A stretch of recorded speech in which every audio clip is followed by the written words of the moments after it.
తాకట్లో ఉన్న మీ బంగారాన్ని విడిపించి ఆ రోజు ఆన్లైన్ రేటుకి కొంటాం. Sharma gold company.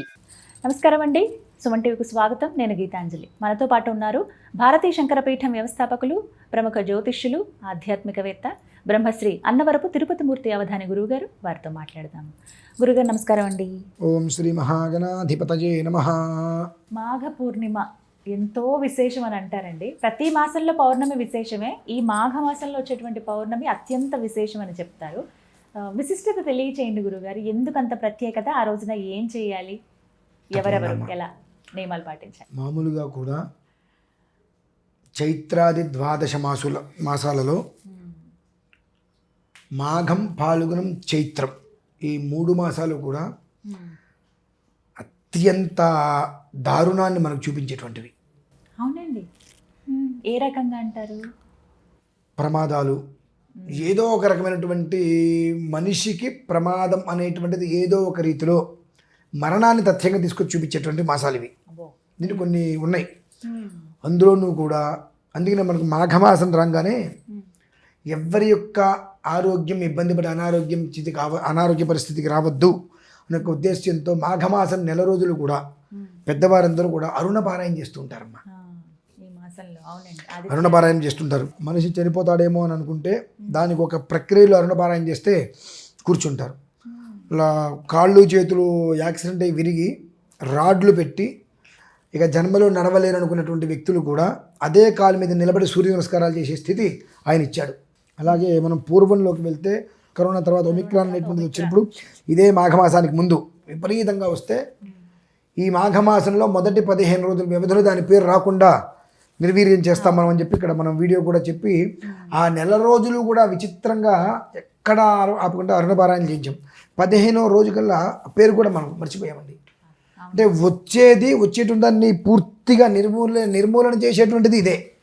ఈ 3 నెలలు ఒక ప్రమాదం సంభవిస్తున్న ప్రమాదాన్ని ఏ రకంగా మనం ఆపగలగాలి, ఏ రకంగా ఆపచ్చు అనేటువంటిది 2 లైఫ్ టర్నింగ్ ఎండింగ్ ఈ 3 నెలలు ఇస్తూ ఉంటాయి. అందుకని మా ఇళ్లల్లో ఎక్కువగా మాఘమాసం ప్రారంభమైందంటే మాఘం, పాల్గొనం, చైత్రం, ఉగాది వరకు కూడా ఎన్ని రకాల విధానాలు అనుసరించాలో వాటిని ప్రతిదీ కూడా అనుసరిస్తూనే ఉంటాం. ఈ విషయంలో మాఘమాసంలో మనకు విజయవాడలో విజయేశ్వర స్వామి వారు ఉన్నారు, దుర్గగుడి కింద. ఆయన దగ్గర ప్రతి ఆదివారము ఒక 200 మంది వేద పండితులు వచ్చి అరుణపారాయణ చేసి వెళ్తారమ్మా. ఈ 4 ఆదివారాలు రథసప్తమి నాటి చూస్తే 2 కళ్ళు సరిపోవు అక్కడ. అంత అద్భుతంగా చేసుకుంటూ వస్తూ ఉంటారు. అందులో మాఘమాసమే విశేషం. మాఘ పౌర్ణమి అంతకన్నా. ఏం చేయాలండి ఆ రోజు? అసలు మఘా నక్షత్రంతో కూడి వస్తుంది. మాఘమాసములో సుబ్రహ్మణ్య ఆరాధన విశేషం అండి. మఘ అనేటువంటిది కేతు అంటే సర్ప స్థితి గమనం కనుక మీరు ఇప్పుడు రేపు ఫిబ్రవరి 1వ తారీఖు ఇక్కడ మన వాళ్ళు ఎంతమంది చేస్తున్నారో తెలియదు కానండి, అమెరికా డాలస్ ప్రాంతంలో ఫిక్స్ కోటవే ప్రాంతంలో బద్రీ గారు అని చెప్పి ఆయన ప్రత్యేకంగా సుబ్రహ్మణ్యేశ్వర స్వామి వారికి మూల విరాట్లు ఉత్సవ విగ్రహాలు తెప్పించి వాటికి ఒక 3 రోజుల ముందు నుంచి విశేషమైన అభిషేకాలు చేసి ఆ రోజు నాడు స్వామివారి కళ్యాణం చేస్తున్నారు. పౌర్ణమి రోజు అంటే ఆ కళ్యాణంతో కొన్ని జీవితాలు నిలబడి ఉంటాయి, కొంతమంది జీవితాలు బాగుపడతాయి, పాతాళానికి వెళ్ళిపోయే వాళ్ళు కూడా నిలబడి ఉంటారు. ఎందువల్లనంటే మాఘము అంటేనే కార్తీకం 8, మార్గశిరం 9, పుష్యం 10, మాఘం 11. ఇందాక మీకు ఒక మాట చెప్పా, 11 అంటే చాలా గొప్పదండి అని చెప్పి. అయితే మాస విధానంలో మార్గశీర్షం, మాఘం, పాల్గొనం, చైత్రం వచ్చేటప్పటికి ఇబ్బందులుగా వాతావరణాలు వస్తాయి. కాబట్టి ఈ 3 నెలలు కూడా సాధ్యమైనంత వరకు ఏ ఇబ్బంది ఎవరికి కలగకుండా ఉండేందుకు ప్రతి చోట వైదిక విధానాలను అనుసరిస్తూ ఉంటారు. ఈ మాఘ పౌర్ణమి రోజు నాడు సుబ్రహ్మణ్యేశ్వర స్వామి వారి యొక్క కళ్యాణం అత్యంత విశేషంగా ఇక్కడ ఎంతమంది చేస్తున్నారో తెలియదు, కానీ ఎక్కడైనప్పటికీ కూడా సుబ్రహ్మణ్యేశ్వర స్వామి వారి కళ్యాణం 1వ తారీఖు నుంచి మొదలుకుంటే 7వ తారీఖు మనకు షష్ఠమ్మ, 7వ తారీఖు షష్ఠి. ఈ ఇన్ని రోజులు విశేషమైనటువంటివి. 12 రకాల సర్పదోషాల నుంచి బయటపడతారు. కాల సర్పదోషము, నాగదోషము అనేటువంటివి మొత్తం కూడా 12 విధానాల్లో ఉంటుంది. అనులోమ విలోమంగా ద్వితీయ క్రమంలో 14 విధానాలు ఉంటుంది. వాటి నుంచి ఈ మాఘమాసంలో 1వ తారీఖు నుంచి మొదలు పెడితే, పౌర్ణమి నుంచి మొదలు పెడితే సప్తమి, షష్ఠి వరకు చేసే ప్రక్రియలతో కొన్ని వేల మంది కుటుంబాలు నిలబడతాయమ్మా. అంత గొప్పది మాఘ పౌర్ణమి. ప్రతి చోట కూడా నాకు తెలిసినంతలో ఆ మాఘమాసము రోజు నాడు తెల్లవారుజామున విశేషంగా అభిషేకాలు చేస్తారు. ముందు రోజు అంటే తెల్లవారుజామున 4:30-5 గంటలకు మొదలుపెట్టి అభిషేకాలు చేసుకుంటూ మాధ్యాహ్నికం సుబ్రహ్మణ్య స్వామి కళ్యాణంతో చాలామంది దీని మీద అవగాహన ఉన్న వాళ్ళు చేస్తారు. అవగాహన లేని వాళ్ళు మనం ఏం చేస్తారో తెలియదు. సాధ్యమైనంత వరకు ఈ అభిషేకంలో కానీ హోమంలో కానీ కళ్యాణం ప్రధానం. కళ్యాణమే ఎందుకు అని అంటే కొంతమంది దీన్ని సప్తాహ్నిక దీక్ష చేస్తారమ్మా. 1వ తారీఖు నుంచి షష్ఠి వరకు కూడా. షష్ఠి రోజు నాడు కళ్యాణాలు అవన్నీ చేస్తూ ఉంటారు. ఈ వీటి విధానంలో మొత్తం కూడా 12 ద్విగ్నీకృతంగా 14 రకాల కాలసర్ప దోషాలతో సతమతమయ్యేటువంటి వాళ్ళు బయటపడటానికి ఆ పౌర్ణమి పూర్తిగా వాళ్ళకి యోగదాయకమైనటువంటి రోజు. షష్ఠి అనగా శత్రుస్థానం పూర్తిగా నిర్వీర్యం అయిపోతుంది. పౌర్ణమి అంటే పూర్తిదాయకం. కాబట్టి ఆ రోజు నుంచి 6వ తారీఖు వరకు కొంతమంది చేస్తారు. అదే షష్ఠి వరకు కొంతమంది చేస్తారు. కొంతమంది 5 రోజులు చేస్తారు. కొంతమంది ముందు నుంచి మొదలుపెట్టి పౌర్ణమికి పూర్తి చేస్తూ ఉంటారు. ఏదైనా మాఘమాసంలో సుబ్రహ్మణ్యేశ్వర స్వామి యొక్క ఆరాధన ఎన్నో రకాల ప్రతికూలమైనటువంటి వాటి నుంచి అనుకూలానికి తీసుకొస్తుంది. మాఘ పౌర్ణమి అంతకు మించినటువంటి పూర్తి విశేషం. అక్కడి నుంచి 6 రోజులు మేము చేసుకోగలమండి. స్వామివారికి ఏదైనా ఆరాధన చేసుకుంటామంటే జన్మధన్యం.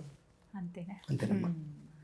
అది ప్రతి మనిషి ఇప్పుడు అమెరికాలో ఆ బద్రీనారాయణ గారిని ఆయన ఇండియా నుంచి వల్లీ దేవసేన సమేత సుబ్రహ్మణ్య స్వామి వారి విగ్రహాలు నింతింతవి చక్కగా ఆ స్వామివారి రూపం చూడంగానే మనకు ముగ్ధ మనోహరం అంటారు చూసారండి.